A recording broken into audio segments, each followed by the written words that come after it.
I think it's time for the Q&A. So I would request Lori to probably open up the line so that our questions can be answered. Presentation mode is now disabled. So at this point, we would like to see if there's any questions that anybody might have.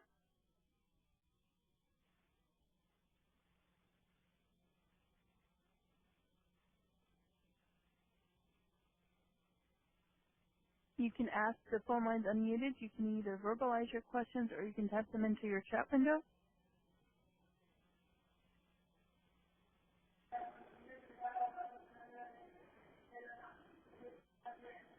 For Ben, it looks like we don't have any questions. Okay. All right. Well, so, thank you, everybody, for attending our Hawk Talk session this morning or evening, depending on your location. We appreciate your participation. We have recorded. There is one question. Excuse me. Is there a question? Yes. I think Steve Glick has sent out a question. So does Qt support the composite video input? So this is so as we talked about. So Qt is an application framework. So there are application classes for doing operations which are specific to user interfaces, defining user interfaces, and networking and related classes.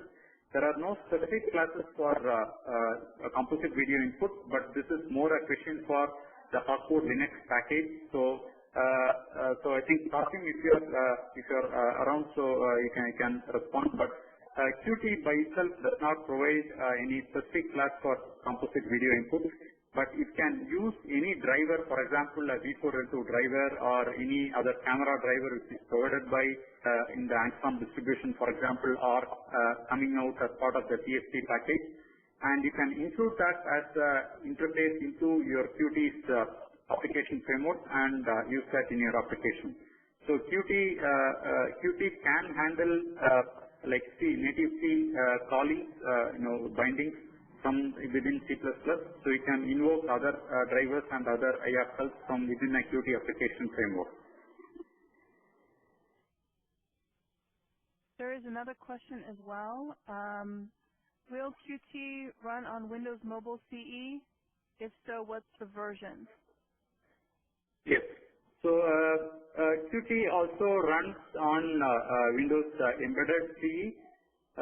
So there are specific. In fact, there are the standard Qt configurations apply to Windows Embedded CE. So there is a project file and a configuration. If you go to the conf folder, you can see that there are specific classes available for. The configurations available for Microsoft Visual Studio. So the last update I have seen was for 2005. Visual Studio 2005. So if you have that, you can use it for cross-compiling to the ARM platform. So yes. So to answer the question, yes, Windows Embedded CE is supported. Great, thank you. There's another question. Sorry. Go ahead. So I think Mark has one more question. I think does Qt Embedded support VNC server software? Yes. Qt Embedded does support a Qt native VNC display plugin. So that means that you can start Qt, when you start an application, you can configure it for outputting to various displays. It could be a VNC plugin, or it could be Lyman, as we talked about, to a file, or it could be to the native display. So yes, so you can start a Qt application by at runtime configuring it to display to a VNC server so that you can access it remotely and see the output. The only catch is you need to configure the Qt build itself. When you configure and build Qt itself, you need to enable this support so that this display feature is available. Great, thank you. Are there any other questions?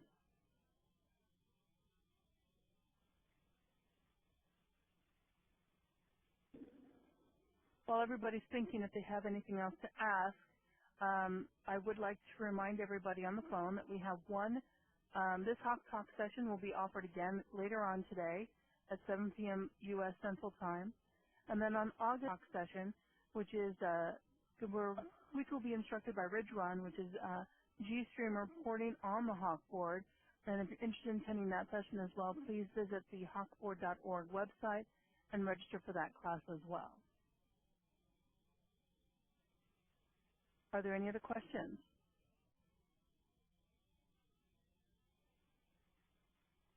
There's one more other question, Pravind. Yes. So, could you give a brief overview of WebKit for Qt? So, yes. So, the way WebKit is integrated into Qt is that the latest branches. So, WebKit has its own development branch. So, Qt, the latest releases, as and when they happen, they take the latest WebKit branch, stable branch, which is available in the WebKit development tree, and integrate into the latest Qt releases. So, the standard features of WebKit, which are available on the desktop, are mostly available, including the OpenSSL and several other features. So there are plugin support also available. So there are specific documentation available for how to use WebKit plugins within the Qt framework.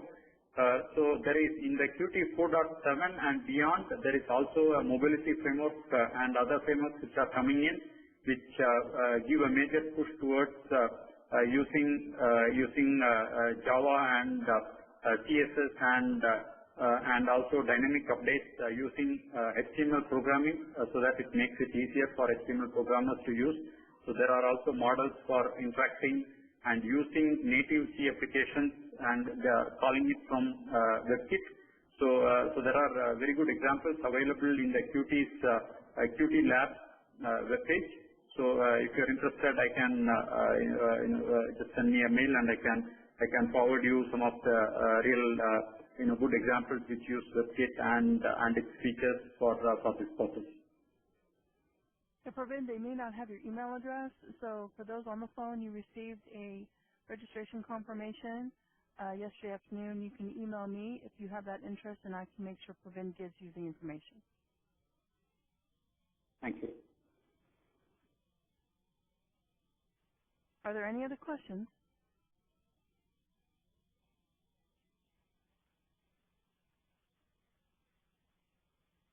Well, we would like to thank you for your participation today in our Hawk Talk session. We hope that you found the information informative. If you have any additional questions, please, you can either leave comments or blog on the HawkBoard.org website, or you have my email address, and if you've got something very specific for the presenter, just send me your questions and I'll make sure it gets forwarded to Pravind. Again, thank you for your participation. We hope that you have a great day.